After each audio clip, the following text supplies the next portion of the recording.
મિત્રો હવે અમે એક લગ્ન આવે તો લગ્નની 6000 લગ્નની પત્રિકાઓ બનાવી ગોબરમાંથી. રક્ષાબંધન આવી તો 19000 ગાયોના ગોબરમાંથી રાખડીઓ બનાવી. ગણપતિ ઉત્સવ આવ્યા તો 14000 ગોબરમાંથી ઇકો ફ્રેન્ડલી ગણપતિ બનાવ્યા. અત્યારે એક 25000 ગણપતિનો ઓર્ડર આવ્યો છે, એ કામ ચાલે છે. સાચી લક્ષ્મી ગાયના ગોબરમાં છે, શોધવાની જરૂર છે.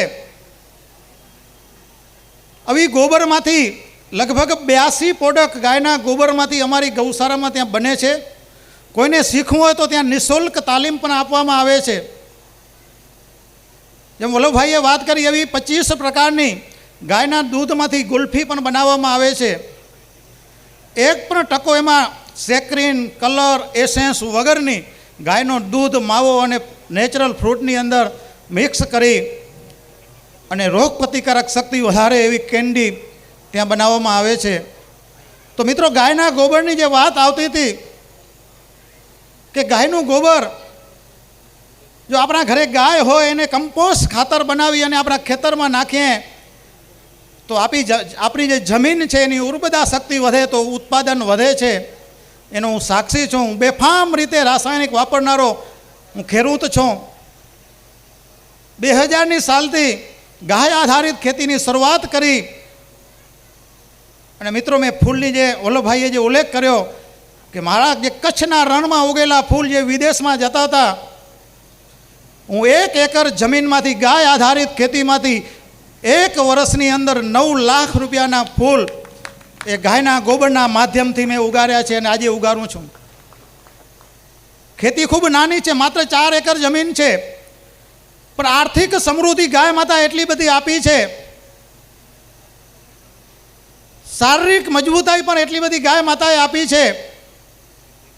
અમારા 7 જણાનો પરિવાર મહિને 15 કિલો ગાયનું ઘી અમે ખાઈ જઈએ. મિત્રો, મને તો ગાય માતાની કૃપા છે કે એક સાથે 1 કિલો ઘી ઊભા હું પી જાઉં. તંદુરસ્ત માણસે જો મહિને 1 કિલો જો એ ઘી ખાઈ જાય તો એને ક્યારેય હોસ્પિટલ જવાની જરૂર નથી. એ ડૉક્ટર ખુદે હમણાં આપણે કીધું, અમે એના પ્રયોગ પણ કર્યા છે.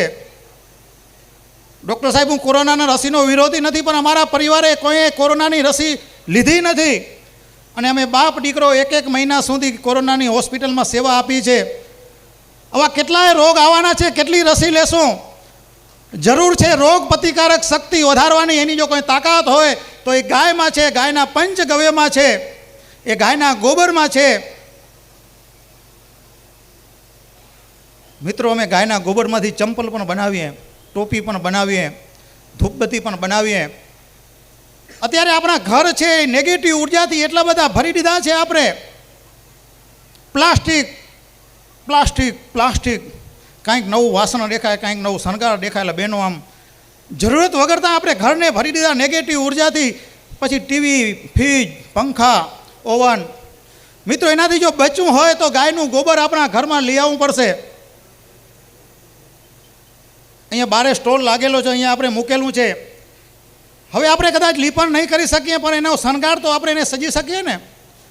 ગોબરનું ઘડિયાળ લગાવી શકીએ, ગોબરની ફોટોફ્રેમ લગાવી શકીએ, ક્યાંક ગણપતિ મૂકી શકીએ, ક્યાંક એને તોરણ આપણે ગાયના ગોબરનો લગાવી શકીએ, ક્યાંક વોલ પીસ આપણે ગાયના ગોબરનું આપણા ઘરને સુશોભિત કરવા માટે, ક્યાંક ફૂલદાંડી એ પણ ગોબરની.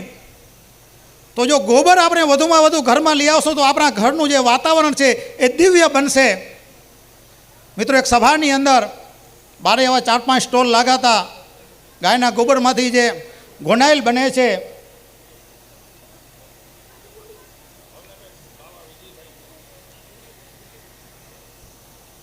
શ્રી વલ્લભાધીશ કી જય.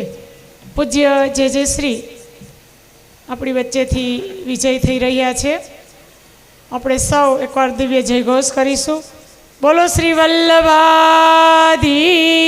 કી જય.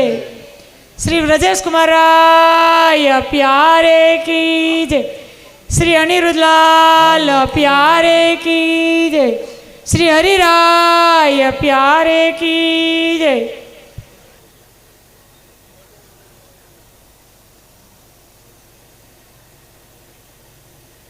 સંચરણોમાં વંદન. વાત હતી ગોનાઇલની, તો જેમ બજારની અંદર ફિનાઇલ મરે છે, કેમિકલમાંથી બને છે, એવું જ ગોનાઇલ ગાયના ગૌમૂત્ર, લીમડાના પાન અને પાઇન તેલમાંથી ખૂબ સરસ ગોનાઇલ બને. આવી સભાની અંદર બારે 2-3 સ્ટોલ લાગેલા હતા. કોઈ બહેનો એ ગોનાઇલ લે નહીં, કારણ કે બજાર કરતાં થોડુંક મોંઘું. સાંજનો સમય અને એક સંત એના આશીર્વચન આપવાનો સમય આવ્યો, ત્યારે સંતે એટલું કીધું કે બહેનો જેના ઘરમાં સાસુ વહુના ઝઘડા વધારે હોય એ આ ગોનાઇલથી જો પોતા કરવામાં આવે તો સાસુ વહુના ઝઘડા મટી જાય. મિત્રો 5 મિનિટમાં પાછળ ગોનાઇલ ખાલી. એના ઉપરથી નક્કી કરી શકાય કે આપણા ઘરની સ્થિતિ શું હશે. એનું જો કાંઈ કારણ હોય તો એક છે ખોરાક અને એક છે નેગેટિવિટી, રોગું નેગેટિવ ઘરની અંદર. કારણ કે ગાય જ્યારે આંગણે હતી ત્યારે ગાયની અંદર ગાયની ઓરા છે એ 30 મીટર સુધી સાત્વિક ઓરા આપે છે. અમે ઓરા માપીને પણ અમે પ્રયોગ કર્યા છે કે પહેલે આપણી ઓરા માપી લઈએ, પછી ગાય સાથે હાથ ફરાવીએ, ગાય સાથે પ્રદક્ષિણા કરીએ અને પછી ઓરા માપીએ તો લગભગ ડબલ ઓરા થઈ જાય છે. તો ગાયનું ગોબર કોઈને કોઈ માધ્યમથી આપણા ઘરની અંદર જો આવશે તો આપણું ઘરનું વાતાવરણ સાત્વિક બનશે. હવે 2-3 જે ગોબરની જે પ્રયોગો છે એ કહી દઉં. કોઈને ઘૂંટણ દુખતા હોય, અમે કેટલાય લોકો ઉપર પ્રયોગો કર્યા છે કે કોઈને ઘૂંટણમાં તકલીફ હોય તો ગાયનું ગોબર તાજું લેવાનું, એને નવશેકું ગરમ કરવાનું, એને ઉતારીને 1 ચમચી એમાં હળદર નાખી અને ઘૂંટણ ઉપર લગાવી દેવાનો, અડધો કલાક રહેવા દેવાનો અને સાંજના સમયે સૂતી વખતે દેશી ગાયનું વલોણાનું ઘી અને નવશેકું ગરમ કરવાનું, એના હાથે હલકે હાથે માલિશ કરવાનું. મિત્રો આ પ્રયોગ કરશો એટલે મોટા ભાગે જે ઘૂંટણની સમસ્યા છે એનું સમાધાન છે એ ગાય માતાના ગોબરથી થાય છે. કોઈને કમરમાં પ્રોબ્લેમ હોય તો મોટા ભાગના કમરના પ્રોબ્લેમની અંદર દેશી ગાયનું ગોબર લેવાનું, એમાં થોડુંક ગૌમૂત્ર નાખી દેવાનું, ઊંધા સૂઈ જવાનું, છતાં આ ખંભાતી કરી અને કમર સુધી ઉપર ગોબરનો લેપ કરી દેવાનો. મિત્રો કમરના દર્દની અંદર જબરજસ્ત ફાયદા છે.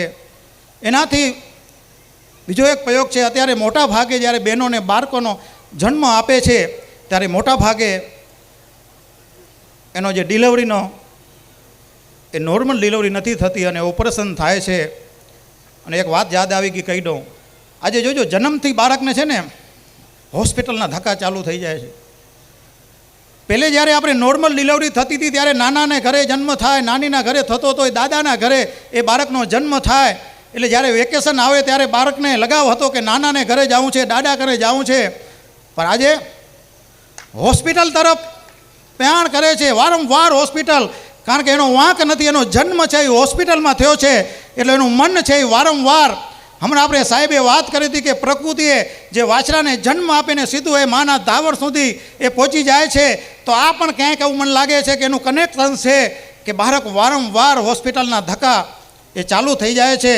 તો મિત્રો નોર્મલ જો બાળકને ડિલિવરી કરાવી હોય તો દેશી ગાય જે જંગલમાં ચરતી હોય અથવા લીલો સૂકો ચારો ખાતી હોય અને જે ગોબર કરે, હું તાજું ગોબર લેવાનું, એ ગોબરમાં થોડુંક ગૌમૂત્ર તો થોડુંક પાણી નાખી અને એને નીચોવાનું, કપડામાં નાખીને 1 કપ ગોબરનો રસ કાઢી લેવાનો, એમાં 5 પાન તુલસીના હાથેથી મસરીને નાખી દેવાના, ફરીથી ગાળી લેવાનું. જ્યારે બેનને પશુતાની પીડા ઉપરે ત્યારે બેનને જો આ પીવરાવી દેવામાં આવે તો ગેરંટી સાથે નોર્મલ ડિલિવરી થાય. 2 દિવસ પહેલાંની જ એક ઘટના છે. હું હવે એક સભાની અંદર કીયાયો હતો. એક બેનને ડિલિવરીનો પ્રસંગ લેવા પટેલ હોસ્પિટલ ભુજની અંદર મને ફોન આવ્યો રાત્રે 11 વાગે કે આવી સમસ્યા છે. ડૉક્ટરે એમ કીધું કે નોર્મલ થાય એવી કોઈ શક્યતા નથી, ઓપરેશન કરવું પડશે. ત્યારે પ્રયોગ કર્યો. મેં કીધું 1 કલાકમાં નોર્મલ ડિલિવરી થઈ જશે. એ ભાઈએ એ ગોબર લઈ અને આ પ્રયોગ કર્યો. મિત્રો 1 કલાક પછી ફોન આવ્યો કે ડિલિવરી નોર્મલ થઈ ગઈ. તો ગાય માતાનું ગોબર આરોગ્યની રીતે, ખેતરની રીતે અને આર્થિક જે ધનલક્ષ્મી કમાવા માટે પણ ગોબર ખૂબ ઉપયોગી છે. અને બાલુભાઈના ત્યાં વર્ગ કરી ગયા અને એમની ખૂબ ઈચ્છા છે કે મારે આ ગામની અંદર આવો 1 દિવસનો વર્ગ રાખવો છે. તો મિત્રો બીજી વખત આપણે ગોબરને વિસ્તારથી સમજવાની કોશિશ કરશું કે ખરેખર ગાયનું ગોબર એ લક્ષ્મીજીનો વાસ છે. એ શાસ્ત્ર કીધું છે, એ સાર્થક મેં એક નહીં પણ એવા અનેક લોકોએ કરી અને બતાવ્યું છે. તો આવનારા દિવસોમાં એક અપેક્ષા લઈને જાઉં છું કે આ ગામની અંદર એક ઘરે એક ગાય હોય અને ગાયના ગોબર ગૌમૂત્રથી ખેતી થતી હોય અને આ ગામ એ ક્યારેય બીમાર ન પડે, આવું દિવ્ય ગામ એનાથી પણ દિવ્ય બને, એ જ સર્વદા સાથે અસ્તુ. ભારત માતા કી જય.